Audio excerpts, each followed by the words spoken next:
You're listening to 30 Pounds Down, where losing weight is simplified with healthy habits. I'm Glenda Hill, a nurse turned holistic nutritionist. Let's go to the show. Hello and welcome, my friend. Today I'm talking about fasting, and this is a thriving way to lose pounds by eating less often. Not necessarily less food, but less often without feeling deprived. This is an amazing way to nourish your body and still lose weight. And I was able to do it. I followed this process and I lost 30 pounds with inches off my waist in 6 weeks. Eating 2 meals a day instead of 3 is what helped me to heal my leaky gut and banish abdominal bloating.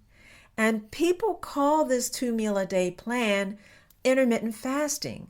But really, it's a way of life. And I love this way of life because once you lose the weight, you want to keep it off. So you want to have an eating plan you can keep it up for the rest of your life. Maintain and sustain that same plan that got rid of the weight in the first place. If you want to call it intermittent fasting, that's fine. That's okay.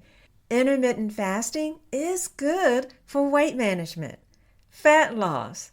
It improves blood sugar control, promotes cellular repair, enhances mental clarity, and boosts cognitive function. Wow, does that sound like some of the results that you would want in your life? Well, you can achieve all of your health goals, and you can achieve your healthy weight too, my friend. I want to show you how I did it. And also, if this sounds good to you, I want to share with you some of the mistakes that people make when they're breaking a fast, even a 2-meal-a-day plan. And I'll give you tips that's going to make this journey so much more fun and effective for your health and weight goals. So let's get started. Adopting the 2-meal-a-day plan, it doesn't have to feel hard. The important thing is that you want to take small steps in the proper sequence. Okay, so you want to set regular meal times. You want to eat whole plant-based foods, drink water, walk after your meals, and get good sleep consistently. Okay, but fasting is not for everyone. If you have medical conditions or pregnant or breastfeeding, maybe you have a job that has irregular work hours or schedule, then it's going to be difficult to set your regular meal times because that's really important in a 2-meal-a-day plan. What made it easier for me was that I had a breakfast at 10 a.m. I set my last meal of the day at 4 p.m. And so I had the whole afternoon and evening, the hours that I slept was the times that I was fasting, which made it easier on me because, you got 8 hours of sleep, no food. You're not even thinking about food, right? And so that's wonderful. When I wake up in the morning, I am really hungry for my breakfast. And so I make sure that my breakfast is whole foods, but it's plant-based foods because I'm very keen on the idea of eating clean foods, as less processed foods as possible because I don't want chemicals and additives and artificial this and artificial that and even pesticides. I don't want any of that in my food. The way to avoid all of that is to eat whole plant-based foods. That's how I make it easier on myself.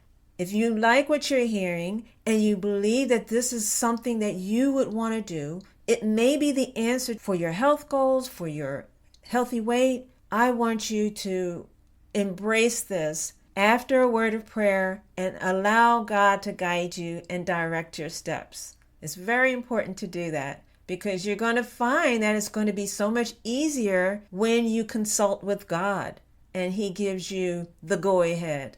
I want to share with you some of the mistakes people make and some of the tips to make this journey a fun journey as well, right? Not just full of results, but you having fun at the same time. One of the mistakes that people make is that they don't drink enough water or they drink too much water. too much water. They're even overzealous about drinking the water, that they're flushing out some of the nutrients, especially the electrolytes. And so what we're talking about here is going above and beyond just drinking water to stay hydrated. You want to ensure that your body gets adequate electrolytes. It involves a combination of dietary choices and your hydration practices. Okay? If you are into sports or you're an athlete, you know the importance of having electrolytes. And so that's going to help with your fluid balance. You want proper fluid balance because this is essential for hydration, also metabolism, digestion, right? And your body's ability to utilize the nutrients. It's going to help your metabolic function, your muscle function, your nerves. Okay? So the important thing to know right now, as it relates to your weight loss, is that the electrolyte, if you have any imbalance at all, such as low potassium, low magnesium levels, this is going to contribute to metabolic disturbances and fluid retention. This is going to affect your appetite and the cravings, right? So what you want to do is make sure you address any kind of electrolyte imbalance through proper nutrition and hydration, because that's going to support all of your weight management efforts. So let's do that. We want to make sure we get the foods that actually are rich in electrolytes. Things like bananas, which has the potassium, spinach, magnesium, avocados have potassium, oranges. Yeah, I love oranges. Get potassium from oranges. And also calcium. You can get it from the yogurt. You can get it from even sesame seeds, right? All the seeds have magnesium and nuts have magnesium. So we want to make sure we have these foods and daily meals that are balanced with a variety of plenty of fruits, plenty of vegetables, right? We want to have whole grains and make sure you have plant-based proteins, right? Beans and lentils and chickpeas. And then you want healthy fats, but you want healthy fats in moderation, okay? You don't want to eat too many, but just enough so that you feel satisfied from one meal to the next. Now, once you get a good variety of meals like this, you are ensuring that you're going to get all of the electrolytes your body needs. So then the only thing you need to do now is drink your water. So we're talking maybe 8 to 10 cups or glasses, depending on the person, right? And I know a lot of people will grab some Gatorade or some drink like that that has electrolytes. But I want to encourage you, my friend, to get your electrolytes from your foods, fruits and vegetables that have a high water content, that are rich in electrolytes. And one that I mentioned was oranges. Yeah. But if you're doing some high intensity workouts or physical activity, it's okay, especially in hot weather conditions. You want to replenish the electrolytes pretty quickly if you're sweating a lot, right? Well, what's good for that is coconut water. All right. So don't reach for the Gatorade. Go for something natural, which is coconut water. All right. I hope you'll try it, my friend. And then you want to aim for 8 to 10 cups of water daily throughout the day. This is going to help you stay hydrated and also to achieve that hydration balance and maintain a good balance of the electrolytes. So my friend, I hope this has helped you to see how fasting can help you to thrive and not feel deprived. You can enjoy healthy fats in moderation that promotes not just your health and well-being, but also it helps you to thrive. It helps you to enjoy spending time with God, doing ministry work, caring for others, serving others.